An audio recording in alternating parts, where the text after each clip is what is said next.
What's up, everybody? Welcome to the Fitness Realty channel. My name is TJ McLelland and I'm the broker. I'm super excited to share all the things we have planned with you. So sit back, strap in, and let's have some fun. What's shaking, everybody? We are here for episode 36. We're back. I have Sebastian Lird with Ally Painters. We ran into Sebastion at the home show, spring 2022. So I'm excited to have him on the show. Sebastion, will you just give us a little bit of background about yourself? Hi, guys. Well, my name is Sebastian Lird. I am living in Syracuse, Utah right now. I got a wife and 3 kids. Love of my life, living with me for 21 years. And then pretty simple guy. I do a little bit of, my hobby is just to fix cars and do some project cars whenever I have a minute, Nice. Which is never happens. Yeah, I was going to say, you probably don't have any free time. It's a tough one to get. But yeah, that's basically who I am. Love to spend time with my family whenever I can go on vacation or out to the lake or do some hiking. Cool. No, that's awesome. Do you have a favorite lake or favorite hike that like taking your family on? Right where we are, we got Antelope Drive, Antelope Island right next to us. We got Adams Canyon that we love to do. Yeah, I've heard actually Adams Canyon is really, really awesome. I have a buddy that hikes that like every weekend. I wish I can do it every week, and my body doesn't allow it. Yeah, right. Well, you're hard at the beginning, but it's worth every effort. So yeah, no, that's so cool. Well, Ally Painters, just give us a little bit of background about how you started or where the company came from, how you just got it going. So Ally Painters has been in business for 15 years. I've been working for the company for about 4 years. We have a pretty extensive labor force, so pretty much over 100 employees. Whoa. Out on the field every day. That's not counting office people and ourselves, like the salesmen and people that's behind the scenes, keeping everything running. So it's a big company. We try to take care of the customers the best way possible every time. Yeah. Try to be realistic with all the expectations that come along with painting and coatings. We do a little bit of everything. So we have dedicated crews to do custom homes. So we have dedicated crews that do regular production homes, like new construction. Then we have dedicated crews that do floor coatings, epoxy floors. Oh, interesting. We do also waterproof decks. Wow, that's really cool. So some of the projects you could take on are like a full bore painting the inside of a home, like residential, stuff like that? Yeah, so we do also repaints, forgot to mention that. Okay. So we have about 4 or 5 different crews that do residential repaint. Oh, wow. So it's a good infrastructure to back up a company that, or a group of real estate investors like you guys that are looking to take on challenges like right now where you have to flip over properties like tomorrow. Yeah, for sure. Everybody wants it done yesterday. You're like, oh, that's not how this works. Believe me, even though we are that big, we're still a few weeks away from where we sign paperwork and get all the contracts done until when we actually get the people on the site. So I have companies in the area we work where they are 3 to 4 months out. Whoa. Oh, and that's like, that timeline is not helpful. It's not for anybody. I have a lot of the repaints, which right now are kind of tax season and everybody's trying to get their remodels and stuff done. Yep. Everybody is like, oh, just got my money. Before I spend it, I need to give it to you. Right. And they want it done in the next couple of weeks. And I'm like, I wish you thought about it earlier. Right. No kidding. It's a tough thing to balance, but I think we're doing pretty good on it. And as a company, our goal is to treat the customers the best way possible according to their needs. So if we do a repaint, we have supervisors that go to the house and talk to the customers throughout the process and make sure that the steps are followed, that the quality is good, that everything is taken care of accordingly. Yeah. Oh, that's so cool. Now, the repaints, just real quick, does that include interior and exterior, or do you only do interior? We do interior and exterior. We do cabinet refinishing. Yeah. What about when it's like crappy weather, the outside stuff? Is that just like, oh, put it on hold? Or is it like concrete? You can kind of still do it or not really? It's a tough one. No, most of the paints or coatings that we use on the exterior, they have to be over freezing temperatures all the time. So unless it cures before the freezing temperature, midnight, 32 degree reaches, we're not safe. So we have to literally plan it right. Gotcha. Make sure that we don't have to go back and repaint areas because we made a mistake of painting the wrong day. Yeah. Well, and what's cool is you have so much experience that you can literally say like, well, we're not going to do it that day. We're going to avoid mistakes, you know, where like I find in our business, there's a lot of DIYs out there and people that just love to try to do it themselves. And they don't know those things that they could be walking into where they're like, I'm just going to paint tonight. And then it freezes and you're like, well, now it looks like crap. And it's extra hard to get it off and start over. Then repair and then repaint. And then hopefully you don't do it again. And you don't know why it's happening. Yeah, exactly. We kind of have this common theme that happens in our channel because we do have a lot of professionals that the bar is super high with their product and with their professionalism for the service that they're offering, where people that are trying to do it themselves just don't do it that way. And it's like, okay, this is why you need a professional. This is why we need Sebastion, you know, or somebody in your company to provide that level of service. And that's the goal. That's the goal on our side. Our goal is to educate the customers also. So we're going to go and propose to you to do your garage floor coating. And you're going to want it done in December 24th, middle of a storm season where you're going to get. And I'm like, yeah, I can do it for you. But these are your chances of getting this to be redone twice or three times. So let's plan it accordingly. Let's do these. And let's make sure that your product, your final product is the way you want it. Yeah. Oh, yeah, for sure. Well, let's see. We kind of touched on how you got started and the company as a whole, as the longevity that you've been in business. Kind of walk me through what makes you guys the best, or what sets you apart from every other paint company out there. I think the biggest difference between us and the rest of the companies, besides the size of the company, is how we approach customer service. You go through the process of getting bids to 3 or 4 different companies. How many of those companies call you back 2 or 3 times after they got the bid? Oh, wow. Yeah, probably none. None. Nobody has any follow-up anymore, it seems like, you know. So if you guys are doing that, that's raising the bar. We constantly call them back, making sure that you understood what we proposed to you. You understood what a goal is, how we're going to do it, the difference between one company and another, process difference. Like you might not know that painting on a floor might include grinding the floor. Gotcha. And so all of those details, I think it makes a big difference when you present yourself against some other companies. I've seen customers come up with, I don't need to talk to anybody else. You explain every detail, every aspect, every little concern that I have in a 17-minute conversation. And that, to me, is more valuable than any money I can spend extra or less on with any other company. Yeah. Oh, that's so true. I find that oftentimes with bidding processes, there are so many aspects to it that people don't understand, and I like to over communicate stuff. Like, I want you to feel comfortable with what you're about to go down and purchase, especially in a service-based business where sometimes you get sticker shock by what it is that it looks like, and you're like, this is just painting, you know. But it's like, no, there's so many different facets to it, you know. One of the biggest difference too that we do when we do the bidding process, that literally hits that point.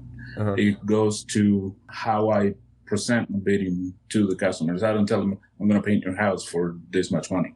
I just go like, we do these steps, all of these steps extra, and these steps just to make sure the product is right. So I enumerate everything that we do. When we skip something on the job site, I know about it because the customer is going to call me, hey, your proposal says this. Right. You guys didn't do it. What's going on? Then that's how I filter my employees to make sure that, hey, you're not following the steps that we required to do on this job. Let's go back and figure out what we need to do to take care of this customer. No, that's so cool. I love that you have really rock solid processes that fix a lot of that stuff, because honestly, in a lot of the horror stories I've heard about painting companies, there's just no communication. So you guys are doing the communication piece, which I feel is a big part. And then also, just like you said, they just bid it and say, yep, this is what it's going to cost. That's it. And then it's like, well, we didn't get the product that we were looking for. And I've had a lot of clients that have tried. Well, and this happens often too, where they get 3 bids and they take the lowest bid because they just want the sweet, easy price. But then it turns out bad.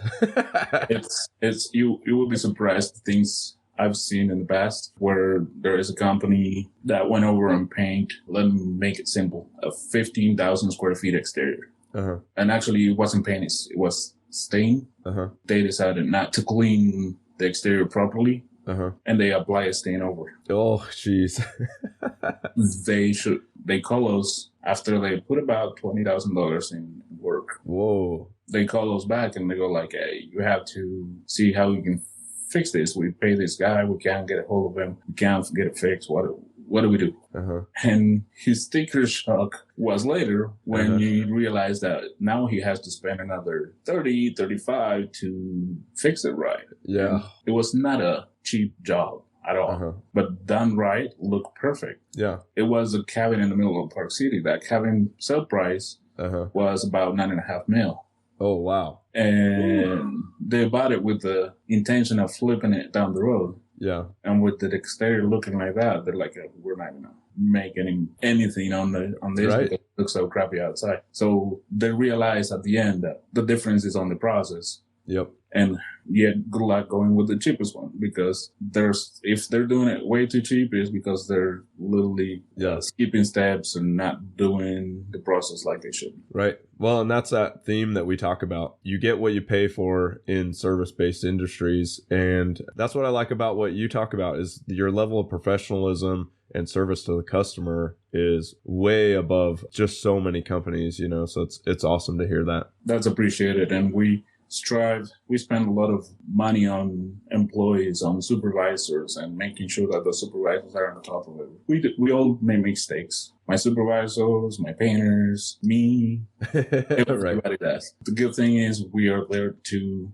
correct them if they happen, or to figure it out before we actually leave the place and get an unsatisfied customer. Yeah. So that's one of the biggest pluses that you can have when you choose us, is we are behind the product that we sell all the time. Yeah. No, that's so cool. Well, walk me through what it kind of looks like when somebody calls you to get a bid. Is the bidding process free? Is it usually pretty easy? What does that look like? And what can you suggest for all of the people that are listening that may want to hire you? Just kind of walk us through what it feels like to do that the first time. So basically, you either get a hold of me or get a hold of the company. The company will schedule an appointment with me. The bidding is completely free. We come up to wherever you are. We work all over the state. So St. George to Brigham City, we'll take care of them all. Nice. Awesome. We do come over, talk to you, introduce the company, who we are, what we do, and make sure that you understand what the process will be throughout the interior repaint or the exterior repaint. And how things have to happen. If you have to leave the main floor for us to work on while you try to live on the basement, that's a very stressful situation for a lot of homeowners. Yeah, for sure. Where you have to completely change your habits for a couple of weeks to try to accommodate. So we try to be as clear as possible on what the expectations are, what you have to move, what we're going to move.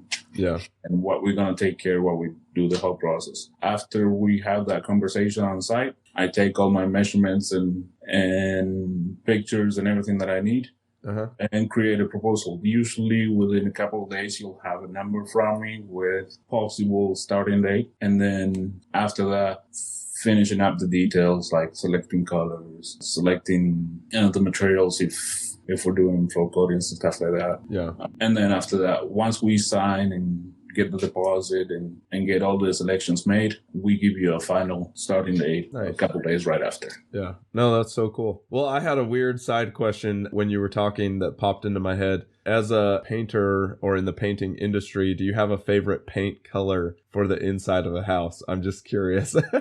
There is a few. I've seen them all. We have done a couple months ago, we finished a custom home that I think you guys should Google. It's called the Dark Chalet. Okay. It's a huge project. It was done in Powder Mountain. Oh, okay, nice. Let's be honest. It's not that big of a house. It's 6,000 square feet. But it's all modern design. A fireplace that it was the size of a semi-truck. Oh, geez.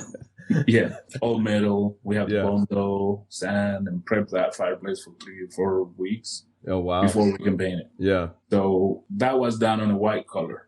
Oh, nice. Single white color. Yeah. To me, I was like, how come you're going to spend so much money on this house and paint it white? Right. But it turned out fantastic. Yeah, funny. As far as colors, it's very personal. Yeah. I do have some favorites, like there is silver, slipped my mind right now, but there's a couple of the gray light tones that I like a lot. But I think to me, the white on white is nice, but I think you need a little bit of accent on the wall, like just a little contrast. Right, for sure. I have this gray that I've ran into a lot, and I can't remember if I saw it first at Edge or Walker Homes or something, but it's called Agreeable Gray, and I'm always like, that's such a nice name. It is. I don't like that color. See? Really? I don't. It's is it too brown? It's got too much brown. Too brown for me. Yeah. Yep. And that's what some people say. They're like, well, it's almost beige, and I'm like, well, yeah, you're right.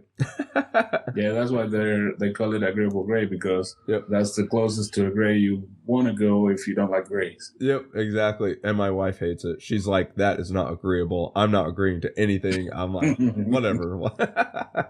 What's the worst color that you've seen people put up? I'm just like kind of spitballing. Is it a bedroom color, or they just hate it, or what? There is a color called iron ore, which is a really dark gray. That is, I think we painted an office in Farmington.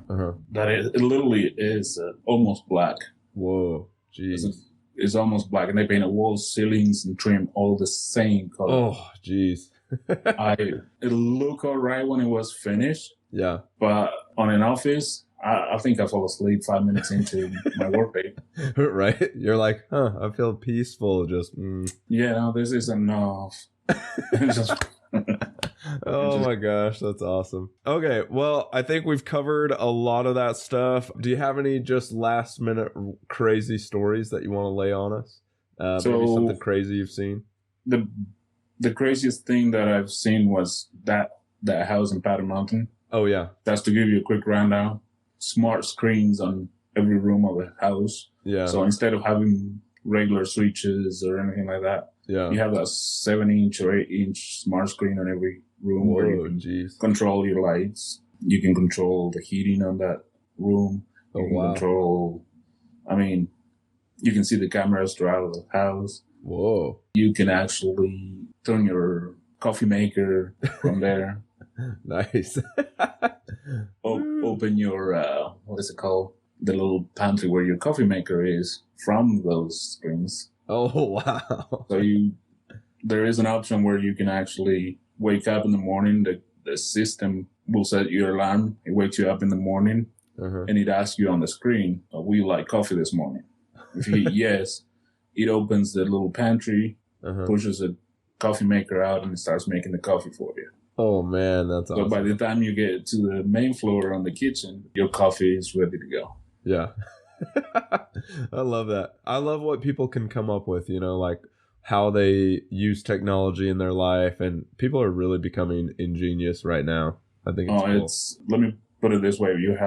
So as far as what the builders told us, right? They spend close to $200,000 in computers to control the house. Wow, that's so crazy. Sheesh. Every piece of flooring on the house is heated. Yeah. Holy cow. Then you have the speaker system. They have a set, it's called invisible speakers. Uh-huh. So they're built into the sheetrock on the inside of the sheetrock. Oh, wow. I've never heard of that before. Yeah, me neither until 6 months ago. Yeah. Huh. You turn the system on and it literally feels like you're in a nightclub in any part of the house. Whoa. It's loud, it's perfect, it's sounding perfect everywhere, and you can't see a speaker on the house. That is so cool. That sounds like a great party house, or entertaining. Yeah. Good fix right there, right? Right. Last second. Yeah. No, it's going to be a house that is going to be dedicated to attract people from different countries to do meetings on that house. Yeah. So it was a really cool project to be part of. Yeah. No, that's so cool. Well, I'm just so grateful that you're on the show with us. I want to say thank you, and thank you for all of the professionalism and service that you will give to our listeners. So I'm excited to hand out your information to all of them. And I'm just grateful for all the stories that you've shared. So thank you so much, Sebastion. This has been awesome. Oh, thank you guys for bringing me on, and I appreciate the time that I spent with you guys, and hopefully we can talk more often. Sweet. Thank you. Well, this has been Sebastian Lird with Ally Painters. Thank you, everyone, and we love you. We'll see you later. And that's a wrap. Thank you so much for supporting us. We'll see you next time, and we love you. Later.